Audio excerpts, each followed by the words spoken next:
Hi guys, it's Moa, or Swedish Whiskey Girl as I'm also known, and today I thought I would talk you through 5 ways to appreciate whiskey. When you taste whiskey, it's of course completely up to you what steps you would like to do or the way you want to drink your whiskey, if it's in a cocktail, if it's with ice, with water, or with milk. It's completely up to you. Any way you enjoy it, that's the right way to drink it. But there are 5 steps that can kind of help you appreciate whiskey if you would like to sit down, take some time and really go through it. So that's what I'm going through today. Of course, making whiskey is such a long time and a lot of effort from a lot of people. So I think even the youngest whiskey is worth really savouring and appreciating. I mean, 3 years ago, someone was making what is today called whiskey, or maybe tomorrow if it's 3 years and a day. But I do think it's very worth taking time and appreciating the flavour and all the work that goes into your drams. So the first step is just to have a look at the colour. So you can see this one has a lovely golden colour. I am trying the Ardbeg Anno, which I also have a video talking a bit more about the flavour, but in this video I'm focusing a bit more about how to taste it. So the colour could tell you a bit about the age of the whiskey, perhaps. So if it's younger, it tends to have a bit of a lighter colour. Older whiskey tends to have a bit of a darker kind of hue, since you get all the colour from the cask. When it comes off the copper pot stills, then it's completely clear like water, but over time in oak casks you get this lovely kind of gold and amber hue. It could also tell you a bit more about the cask that's been used in the whiskey. So if it's ex-bourbon cask, which tends to be the majority of the casks that are used for the Scotch whisky industry, then they tend to be a bit more golden, maybe a bit more of a white-ish hue. When sherry casks or maybe red wine casks, of course, tend to have a bit of a darker, maybe reddish hue as well. So sometimes you can see it quite clearly on the colour. The second step is the swirling, which is quite fun to do, and it makes you look like you know what you're doing and look very elegant. And then you have a little look around at the top here. So you can see there's a little kind of line forming around, and sometimes you can see there's this little like pearls forming or beads. It's called beading. And if your dram is a little bit higher in ABV, I think it's above 46, then you can see those little beads forming and telling you it's a little bit of a higher ABV on this one. You can also have a little look at the legs coming out the sides. It's these little droplets that trickle down.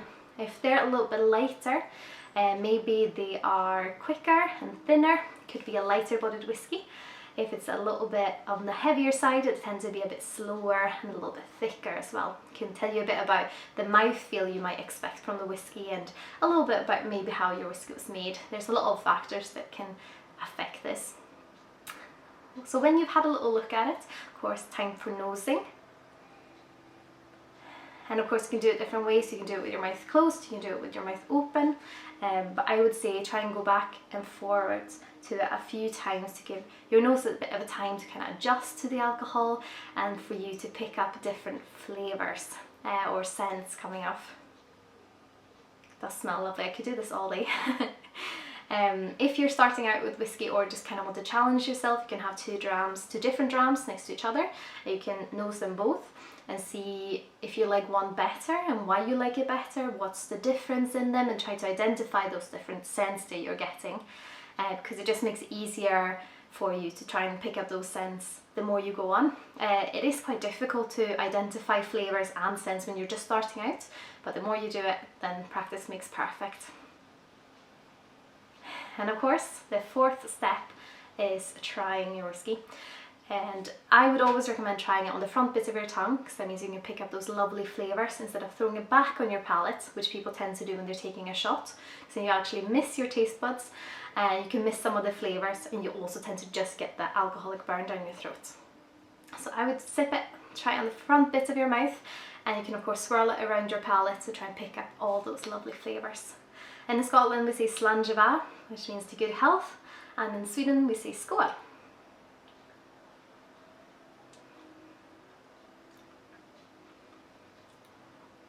So full of so many nice flavours, and you can just try and identify them. The first step is just telling, do you like this dram? Do you not like the dram? Does it make you happy, sad, upset, melancholic, nostalgic? Maybe it reminds you of something. Just picking out what this dram is making you feel, because having a dram I think is an experience, because it's just incredible. Yeah, so I would really try and pick up those flavours, and of course the flavour might stay with you for a while, and that's the fifth step, the finish. So if it stays with you for quite a long time, that's a longer finish. If it disappears quite quickly, that's a shorter finish. Sometimes the flavour also tends to kind of get a little bit different from the first time you try it, and then if you wait 5 minutes you might pick up other notes, maybe not 5 minutes, maybe a few seconds, a minute, you tend to get other flavours coming through. This one initially I think is quite sweet, has a little fruity notes, and now I kind of get that earthy smoke that's lingering with me. Really nice. And of course the first time I try a whiskey I would always try it neat, just so I try it the way it's intended, try it at the ABV, it's been set, this one's at 46.6. So I think it sits very nicely here, but if I want to experiment I could also add a few drops of water, swirl it around, have another nose, have another taste, see if it's changed anything. Sometimes you tend to find that if you add a few drops of water it brings down the ABV even further, and you can pick up some of the notes that might be hidden underneath the alcohol. But also be careful, because if there's something you don't like in a whiskey, if you add a little of water, it can actually bring out those flavours even more, make you like it less. But it is a bit of an experimentation, and I do think it's worth doing. And of course, especially with higher strength drams like cask strength, because you never know what you might get if you try it with a little bit of water. And of course, tasting whiskey depends on the day. I might love this dram tomorrow, and tomorrow it's not really for me, or I might even like it better on a Tuesday. You never know. It depends on the mood, depends on the day, but always fun to experience a dram. I hope you'll keep dramming. Please tell me all about it. Tell me what you think of it, and if you discover any lovely notes in your whiskies.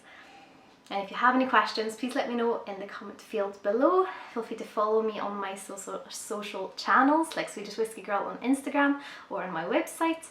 And yeah, keep dramming. Slán og skål!